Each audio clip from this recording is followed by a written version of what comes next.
In the beginning of Esther allowing us to flow through her, while she found, because she was in the receiving mode, perfect words to match the vibration that we were presenting, her words said, if you desire something and believe it, then it is. Because when desire and belief are in the same place, there is no resistance, and resistance is the only thing that prevents anything from happening, and happening right away. So you were born with this emotional guidance system that lets you know what you're doing vibrationally. It lets you know how, in the receiving mode for the desires that your life has caused you to launch, you are or are not in any point in time.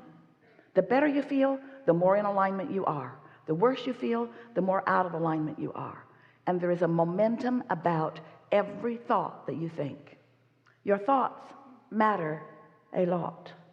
What you think matters so much, because what you think is always having a relational experience with what the source within you thinks about exactly the same thing.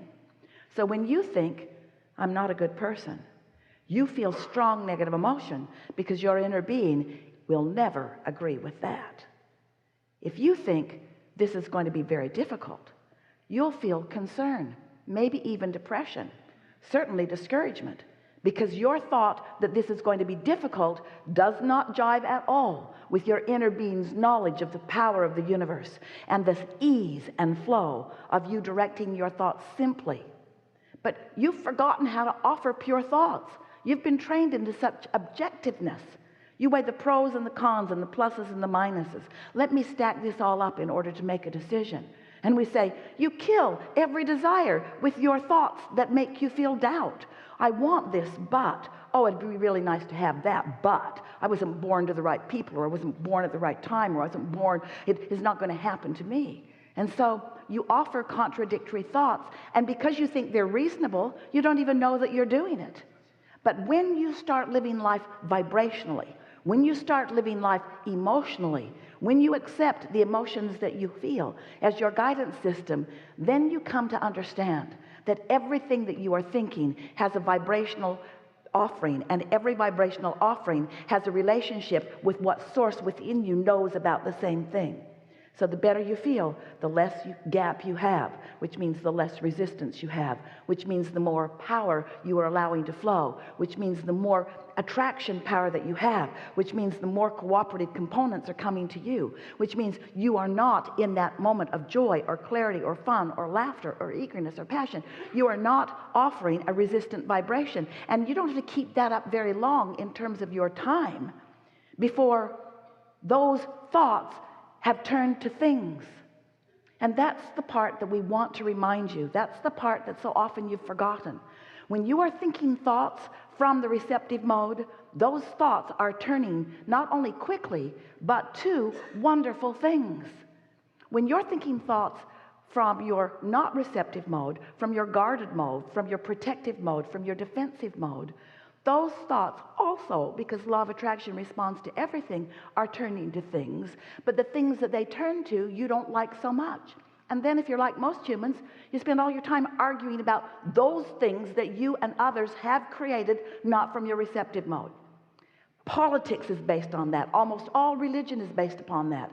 All of your debates and arguments and negotiations, almost all of that is you all, oh, we love you so much, squabbling like children because you've forgotten what the receptive mode feels like, and we love you so much you're not disciplined enough to stay there long enough to experience the movement and the witnessing of the universal forces responding on your behalf. Your sense of worthiness will come on full force once you discover how good it feels to feel good, and once you are willing to make some attention or focus toward feeling good, just reaching for the best feeling thought you can find now and now and now. We've been saying for a while that there are two ways for you to know what you're doing vibrationally. One is by the way you feel while you're offering it, and the other is by noticing how it turns out. Both are fine. It's just one is pre-manifestation, the other is post-manifestation. And so We think it is such a wonderful thing when you're in some mood and you're there for a while, maybe a really good, receptive, happy mood, or maybe depressed or defensive, and then you've been there long enough that a manifestation occurs. And it is so lovely when you finally say, I get that. Now I'm here with this thing I want not so much. I recognize the thoughts that I harbored and encouraged. I get why that turned to that thing. In fact, I remember witnessing it happening. I remember how there was that, and then there was that, and then there was that, and then there was that, and then there was that, and then there was that, and there was that. I remember the trend toward this manifestation. And what we want you to know is you can stop the trend at any moment. You can stop the trend toward unwanted and get it moving toward wanted as soon as you decide, first, this is a vibrational universe. Next, you are a vibrational being within it. Next, there's way more momentum for well-being for you than you could ever add to while you're here in this physical body. You are blessed beyond our ability to even explain it to you. Next, you can tell by the way you feel what stream of consciousness you are expanding on. And finally, once you decide that nothing matters more to you than that you feel good, and you are willing to find the best feeling thoughts, not the most realistic thought in the moment. Esther said to us many times in the early days, Abraham, but it's true. And we said, what's that got to do with anything? The things that are true are only things that people have created. And the things that are true, that are crummy and that you don't want, are only things that are created from a place of not really being in that powerful receptive mode. You can practice yourself there. You can be the deliberate creator of your own experience. You can come to value every experience, no matter how good or not good it feels in the moment.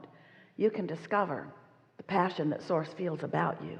You can begin to feel the importance that is you. And once you think deliberately for a while, or better said, once you feel deliberately for a while, and once you become consciously aware and you are deliberately witnessing the manifestations that are unfolding as a result of the mood that you are deliberately accomplishing and encouraging, your sense of worthiness will skyrocket as you realize that there is nothing that you cannot be or do or have, that you are the creator of your own reality. And then, and only then, you'll get on with the reason you came. Didn't come to fix a broken world. It's not broken. And you didn't come to fix it anyway. You came to create your reality. And you knew that there were enough other cooperative components to inspire your desire and to encourage your desire and to harmonize with your desire. You knew that there was enough resource from all that had come before and from all that is present in this leading edge time-space reality for everyone to live happily, everyone to be the creator of their own experience. Because when you thrive, you deprive no one of anything, because the resource of your thriving is not taken from someone else. The resource of your thriving is your desire turning to things. That's why the economy expands the way it does. You're not trucking in oil or other resources from other planets. Your economy is as a result of the thriving to the degree that you as individuals and collective consciousness allow it. And you've got to notice that there are always those who thrive even in what you call not good economic times. And there are always those who suffer and don't thrive even in excellent economic times. You've got to accept that it's up to you, and it's up to you only in one way. You've got to hook in with the resource of thriving because it's there for you. And if you're not thriving, it's because your tuner's off just a little bit. And usually the reason your tuner's off is because you're looking at what is, not feeling what's coming. So you came, you were source energy, you came into this body, you sifted and sorted, you launched desires into this what we are calling vibrational reality. This vibrational reality matters so much, we wrote a whole book about it and gave this vibrational reality the name of the vortex because we wanted you to accept its existence. Hard for you, because you're used to seeing and hearing and smelling and tasting and touching things. And when we're talking about a unseen, unsmelling, unhearing, in other words, you can't see this vortex. You can sense it, you can feel it, But you got to be pretty good at your emotional awareness before this vortex feels like a reality to you. But it's a reality to us. We know everything that you've put into it. We've watched you put it there incrementally. We've watched law of attraction gather momentum and gather more cooperative components, and it bubbles and boils and becomes more and more. And then when you least expect it, meaning when you are least pushing vibrationally against it, an idea occurs to you. An idea is born because you let it be born.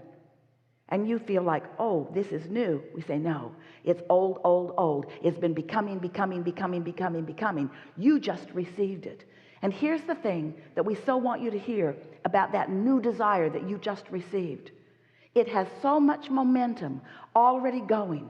So much of its evolvement has happened before you even allowed yourself to receive it, that it is certain, it is for sure, that once you have received it, it must come to fruition. But you got to get out of your meaning to be helpful but not action-oriented, wrestle it to the ground and kill it ways. We're eager to talk with you about anything you want to talk about. Nothing is off limits. You're going to notice a wonderful evolving of understanding as we are playing here together. So just be easy about it. You are primarily in the receptive mode. You listened to us. We spoke the truth that is at the heart of everything that you know to be. And as you listened, your vibration shifted into a place of predominant receptivity, which means